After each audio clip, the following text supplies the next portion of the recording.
For decades, it has been said that the people of America live on stolen land. We are told that ever since the landing of Columbus on the shores of the New World, the white man spent his time killing the natives, enslaving them, stealing their land, and breaking his treaty obligations with them. Over time, what rightfully belonged to the peaceful natives was taken, and now the inhabitants of America are complicit in the greatest theft of land in human history. In response to this, some who wish to defend America's role in history have made the point that, just like the white man, native tribes conquered and enslaved each other and took land from other tribes that was not originally theirs. History, they say, is a story of various bloodthirsty groups competing for resources. It just so happens that here, the Europeans won. While there is some truth to both of these perspectives, neither of them, however, tell the whole story. One side says the Indian was a peaceful victim while the settlers were evil, and the other deems them both self-interested opportunists. In between these twin perspectives is something far more true, interesting, beautiful, and tragic. The truth of the history between Native Americans and settlers is one that not only does justice to both parties, but allows us to be proud of our past, no matter who we are. To understand the relationship between settlers and natives, we must first understand that this relationship was not so black and white. We tend to read every conflict as being between white and Indian, but neither of them saw themselves in exactly that way, especially early on. Englishmen and later Americans viewed themselves as very different from other Europeans. For a long time, they believed that Protestant Christianity was more important to their identity than race or ethnicity. As David A. Price says in his book Love and Hate in Jamestown, the English did not believe that white people like themselves were innately superior and the natives innately inferior. Savagery had nothing to do with biology. The opposite of savage was not white, it was civilized or Christian. Likewise, a Native American for most of their history would have identified with their tribe more than their race. Their bitterest enemies were almost always members of another tribe, not white settlers. Oftentimes, the names for tribes we know today were given to them by their rivals, who called them destroyers or cannibals. In short, racial solidarity was not a consideration for much of the history between the two groups. Some may doubt that this is true. The proof of this, however, is that Native Americans, in nearly every single war that Americans fought together with white settlers, even against other tribes. In King Philip's War, the leader of the native factions arrayed against the colonists was actually killed by another Indian who had converted to Christianity. In the Pequot War, when Sassacus, the leader of the Pequots fighting against the English, fled after he was defeated, the Mohawk tribe, a powerful and independent tribe in New York, captured him, cut off his head, and sent it to the English as an early Christmas present. During the Lewis and Clark expedition, tribes were overjoyed to hear that Lewis and Clark might wage war against their enemies. Time and time again, whites and Indians fought together against other whites and other Indians. In the beginning stages of colonization, when the colonists were weaker, it was the natives who were often the aggressor. For instance, in Jamestown, the settlers were attacked almost immediately after they settled in a spot deliberately chosen not to offend the Indians.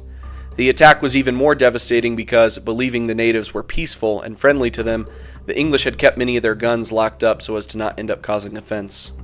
When John Smith, the leader of the Jamestown settlement, left for England after being injured, Chief Powhatan, who had previously enjoyed a fragile peace with the English, sensed their weakness without Smith and immediately launched attacks to destroy them. When few settlements remained, he opted to try and starve them out. This tension built into surprise massacres on Virginia settlements years later that killed hundreds of civilians. In Plymouth, the Pilgrims settled in a spot abandoned by the Wampanoag. The Wampanoag and the English got along well and had peace with one another for over 50 years. In that time, the Puritans had worked to build villages for Indians who converted to Christianity, as well as enrolling some of them in Harvard College and translating the Bible into Algonquin. In 1675, Metacomet, their leader, launched a combined attack to exterminate all of the English in New England, as well as many of the Christian Indians who allied with them. What had caused the war? The murder of an Indian, John Sassamon, by members of Metacomet's coalition. John Sassamon had told the English of Metacomet's plan to eradicate them, and for that he was killed by his own people.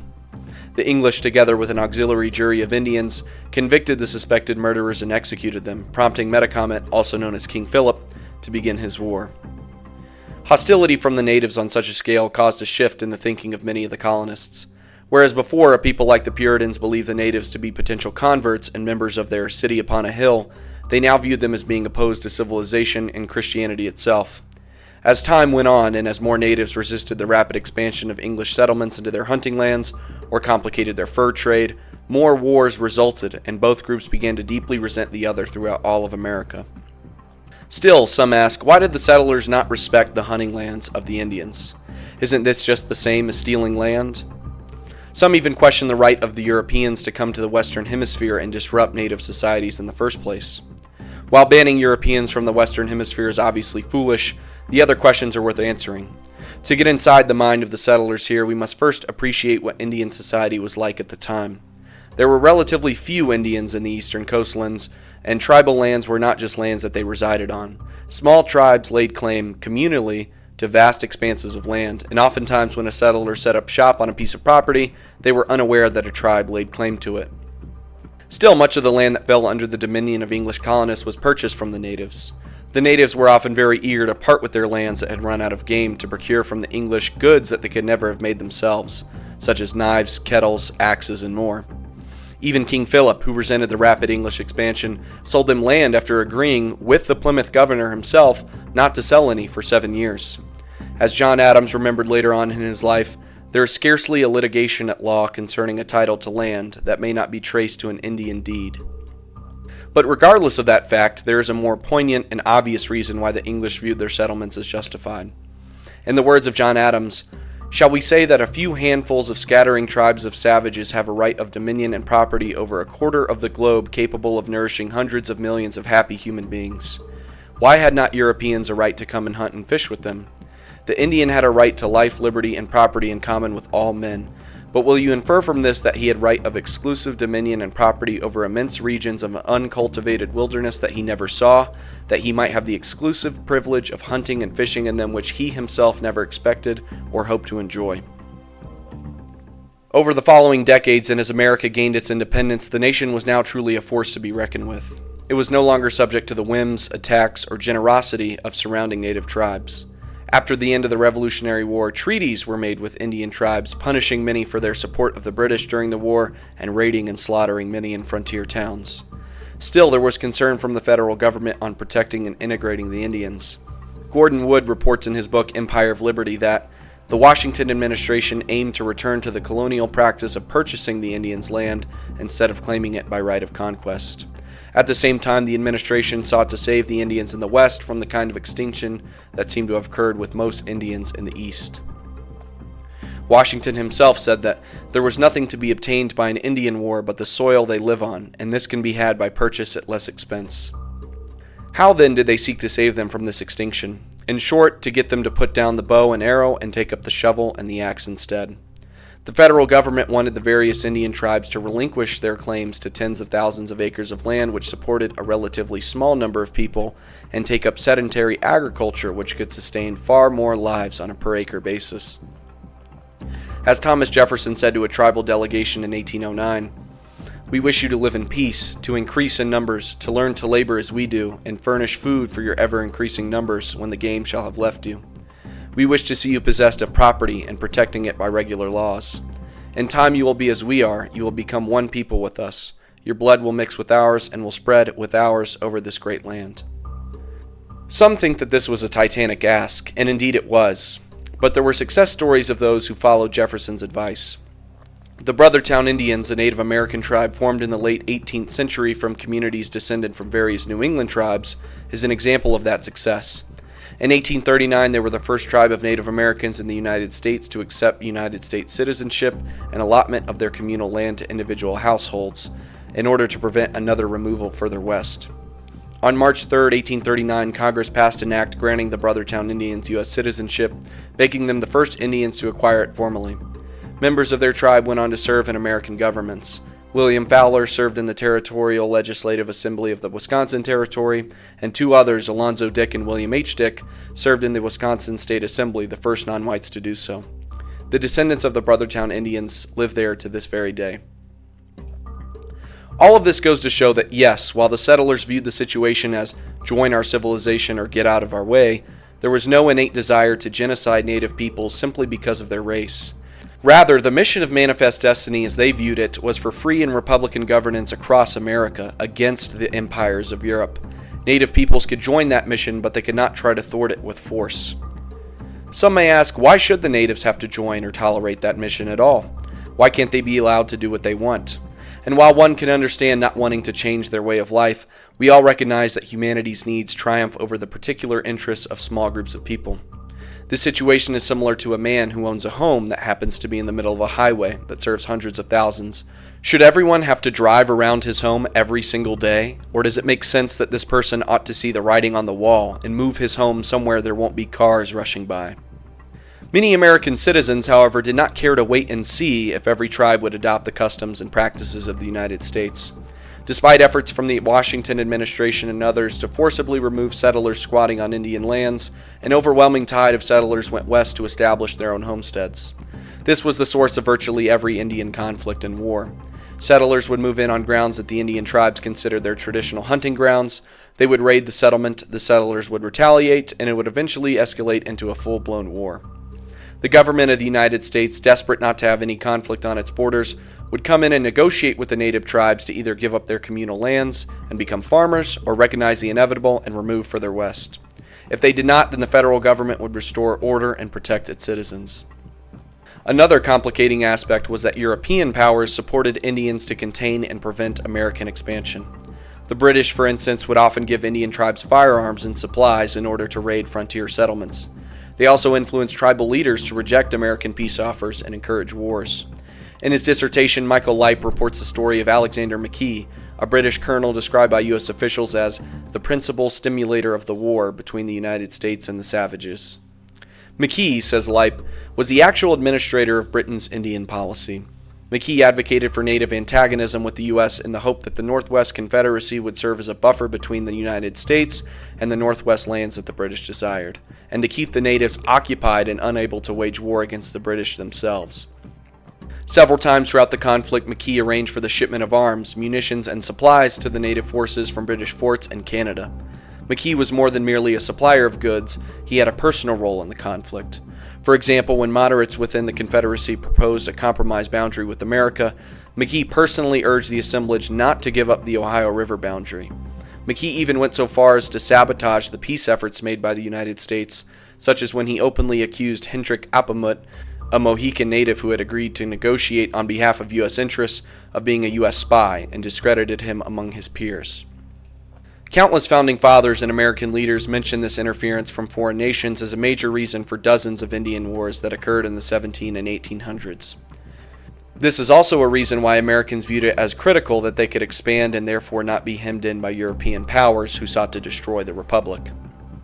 So then, considering that it's maybe inevitable that these frontier wars happen, what actually justifies manifest destiny itself?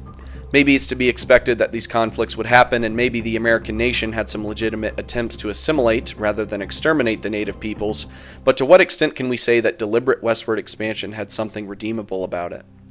The answer to this question is that the pioneers, while certainly not innocent, were developing the forces of production. In other words, they were building civilization, from sea to shining sea. And maybe that seems chauvinistic to you. Maybe you think that's self-serving or degrading to Native Americans. But if you consider what it was like back then, to deal with starvation regularly in the winter, to live in fear that any night a rival tribe could come and scalp you and your wives and your children in the middle of the night, to suffer from illness and disease constantly, to remain in abject ignorance and poverty, to be dominated by another tribe, to not know where your next meal is coming from, to engage in endless cycles of warfare, blood feuds, and violence, then maybe you can understand why the American settlers, who just succeeded in establishing a free and independent government, free from the shackles of church and state for the first time in memory, might want to do everything they can to have a chance to build a free society, to feed and clothe everyone, to allow people to shape their own destinies, to have clean water and clean streets, to cure illness, to learn to read and write, to have law and order and freedom and equality and justice. Maybe then you can understand why those who went west did so knowing they would face hostility from the Indians, knowing that they were going into tribal lands, not always to mine gold, not always to get oil or some other good, but to build a society dedicated to an ideal higher than just immediate and particular interests. Such a society, not only culturally advanced but scientifically advanced as well, was incompatible with the hunter-gatherer system of many of the native tribes. This is illustrated by an interaction that occurred between a young Indian warrior and Lewis and Clark when they were making their way across the continent. In learning about the cultures of the tribes they encountered, Lewis and Clark discovered, in the words of Stephen Ambrose, that there could be no prominence without some warlike achievement, a principle basic to the entire structure of Shoshone politics. Lewis recalled the day at Fort Mandan when he was explaining to the Hidatsa chiefs the advantages that would flow to them from a general state of peace among the nations of the Missouri. The old men agreed with him, but a young warrior put to Lewis a question that Lewis could not answer. He asked me if they were in a state of peace with all their neighbors what the nation would do for chiefs. The chiefs were now old and must shortly die, and the nation could not exist without chiefs. In 2 sentences, the Hidatsa brave had exposed the hopelessness of the American policy of inducing the Missouri River and Rocky Mountain Indians to become trappers and traders. They would have to be conquered and cowed before they could be made to abandon war. None of this means that I have no sympathy for the Indians. Quite the opposite, actually. It's completely understandable why one would want to protect his way of life. I understand why someone would pick up the tomahawk to protect the land of his fathers, the land he had always known, the land that provided him game and water, the game that had always belonged to his tribe. And certainly there were many injustices done to many tribes over the course of history. The Seminole War, the Trail of Tears, the Nez Perce War, Little Bighorn, all of these were outrageous offenses against the native peoples, and if I could have, I would have gladly fought on their side. Even at the time, there were many in the United States who protested these actions as unjust. Yet it is plain that it was ultimately for the best, for all of society, that Manifest Destiny and its consequences occurred. Certainly much of it was tragic and needless, but the society we live in today, with airplanes, with moon landings, with general peace and prosperity, is a consequence of the daring actions of those pioneers who tamed the wilderness, cultivated it, and brought forth the bounty of the earth. In truth, nobody is truly innocent. Both sides were guilty of trying to commit genocide. The difference between the two groups is that Americans had a vision of a universal republic for the advancement of the human race, while the natives had only a perpetual strife of tribes warring with one another over particular interests. At the end of the day, nobody should feel the need to apologize for the actions of their forebears, nor should they seek in any way to dishonor Native Americans. To me, they are both American heroes, and they belong in the pantheon of American history. Native Americans contributed greatly to American civilization and remain a part of it to this day. I appreciate both Custer and Sitting Bull, Geronimo and George Washington, as expressions of America and contributors to our culture. In the words of Logo Daedalus, American culture is when you honor the entirety of American cultural heritage instead of deciding that most of it is bad. American culture means being capable of honoring the entirety of American history. It means honoring the Pilgrims and the Native Americans. It means honoring both Grant and Lee. We haven't accepted our history, so we're actively destroying it. You can have a statue of Robert E. Lee without defending the Confederacy. We have both Mount Rushmore and the Crazy Horse Memorial. Having a real cultural heritage means sublating historical enmity and honoring a collective civilization that mediates these former conflicts. Ultimately, we must remember that no one is perfect. Nobody is a good person, since we all do and think bad things. Moralizing about the past is the hallmark of pride and arrogance. We seek to analyze our history dispassionately, and when we do, we see that ultimately, Manifest Destiny was a good thing.